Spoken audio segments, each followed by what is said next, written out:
Vous l'avez vu précédemment, il est possible de réajuster un petit peu l'apparence de votre site à partir de l'administration de Joomla.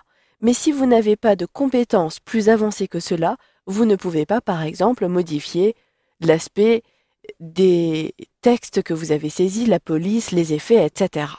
Sachez qu'il existe un outil en ligne qui vous permettra de modifier chaque détail de votre thème sans pour autant s'y connaître. Vous verrez dans ce module de formation comment utiliser et commencer à utiliser cet outil, puis comment transférer tout ce style, finalement, tout ce design sur l'administration de votre site pour qu'il soit répercuté sur votre site internet. Pour cela, rendez-vous sur le site studio42, st42.fr.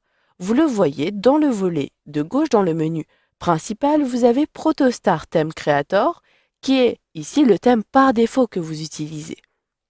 Sélectionnez donc ce lien-ci et pour commencer à créer votre thème, il vous suffit de sélectionner le bouton correspondant. Comment s'organise cet outil? Finalement, vous avez dans le volet de gauche, dans la première section, les couleurs que vous allez utiliser. Je retrouve donc la couleur ici noire, je retrouve d'autres couleurs et ces couleurs ont un code par défaut. Vous pourrez utiliser plutôt que le code ici l'attribut pour pouvoir appliquer directement cette couleur sur votre site internet. Donc ici, je descends et je vais retrouver différents éléments de mon site internet. Vous allez avoir en dessous, par exemple ici, la possibilité de modifier la couleur d'arrière-plan ici des menus. Lorsque vous êtes sur un menu, donc ici, lorsque je suis sur un menu, la couleur est rouge. Si je veux plutôt avoir le rouge, il me suffit de cliquer à cet endroit-ci et de choisir ici la couleur que je veux appliquer. Soit à l'aide ici du sélecteur, je positionne mon curseur à droite pour choisir une couleur, puis je choisis la nuance dans le volet de gauche. Soit vous connaissez parfaitement ici la couleur, le code RVB, dans ce cas-là, il vous suffit de le saisir à cet endroit-ci. Si vous voulez plutôt réutiliser ici une couleur par défaut, qui est utilisée en haut, vous pouvez utiliser, comme je vous l'ai dit, arrobase red par exemple. Je saisis ici directement arrobase et vous le voyez, j'ai directement les différentes couleurs définies au-dessus qui apparaissent. Si votre couleur n'apparaît pas, il vous suffit donc de sélectionner et par défaut, je retrouverai la couleur à cet endroit-ci. Cela vous permettra de conserver une harmonie sur votre site internet. Si maintenant je désire appliquer ces modifications, je sélectionne Appliquer en dessous et je retrouve ici la couleur qui est appliquée. Cela me convient, je peux modifier tous les éléments. Si vous ne savez pas à quoi correspond l'élément finalement, je vous conseille ici de tester chacun des éléments. La page est très longue, donc vous pouvez modifier tout ce qui constitue votre site. Si vous voulez plutôt modifier les polices, ici j'utilise la barre de défilement, je retrouve les différentes polices. Cela est possible, je désire avoir une taille plus grande. Donc ici, pixel, il s'agit de la taille. Je sélectionne et je choisis 25. Si j'applique cette modification, vous allez avoir la modification qui s'appliquera automatiquement. Ici, j'exagère volontairement pour vous montrer que ces modifications vont vraiment impacter le design de mon site internet. Vous pouvez modifier l'apparence des boutons, vous pouvez décider d'avoir une couleur d'ombre différente, etc. J'utilise la barre de défilement. Vous avez ici les formes, vous avez ensuite l'apparence de vos tableaux. Ici, il s'agit d'une barre de navigation, ainsi de suite. Vous pouvez modifier également le style de la pagination, tester tous les éléments qui apparaissent sur cette page. Si vous ne voulez pas les modifier, laissez tel quel. J'ai donc ici uniquement modifié la couleur d'arrière-plan de mes menus ainsi que la couleur de la police et la taille de la police.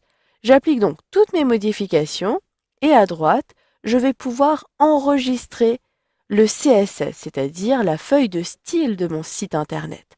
Je clique sur Enregistrer, suivez les instructions de sauvegarde des documents sur internet et comme j'utilise Google Chrome, j'ai directement mon fichier qui a été sauvegardé dans mon dossier des téléchargements.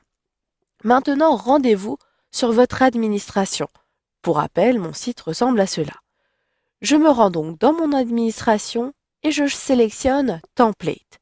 Le template que j'utilise est Protostar. Donc sélectionnez Détail et Fichier et dans le volet de gauche, vous retrouvez un dossier CSS. C'est dans ce dossier CSS que vous retrouvez votre feuille de style template.css. Sélectionnez ce fichier. Vous avez ensuite à droite le CSS de votre site. Si vous n'êtes pas sûr des modifications que vous apportez, je vous conseille de sélectionner à l'aide de CTRL plus la lettre A, de sélectionner ici CTRL C. Vous pouvez même sélectionner CTRL X pour nettoyer, ici vous le voyez, votre feuille, puis cliquez droit sur votre bureau, choisissez Nouveau, Document texte. Vous pourrez ainsi sauvegarder votre feuille de style dans un nouveau document texte. Donc ici, le document texte, je l'appelle CSS et j'appuie sur la touche Entrée de mon clavier. Je sélectionne l'aéropic et je colle ces informations. Je sauvegarde comme cela, puis je laisse tel quel. Et je conserve le fichier, comme ça je pourrai retrouver ce code et le coller à nouveau à cet endroit-ci. Le fichier que j'ai sauvegardé depuis Internet, je l'ouvre, j'appuie sur les touches CTRL A puis CTRL C et ensuite je me rends directement ici sur mon administration. J'appuie sur les touches CTRL V de mon clavier. Il me suffit de sauvegarder et de me rendre compte automatiquement des modifications en actualisant. Et vous le voyez, automatiquement mon site a changé d'apparence. Je me rends compte ici que les caractères sont beaucoup plus grands. J'ai également ici la couleur de mon site qui a été modifiée. Par contre, la couleur, vous le voyez, du menu sélectionné, l'arrière-plan n'a pas été modifié. Mais lorsque je positionne mon curseur, ici, la couleur des caractères a bien été modifiée. Je vais donc devoir faire un aller-retour entre mon outil en ligne et ici, mon site internet et la feuille de CSS que je devrais toujours mettre à jour.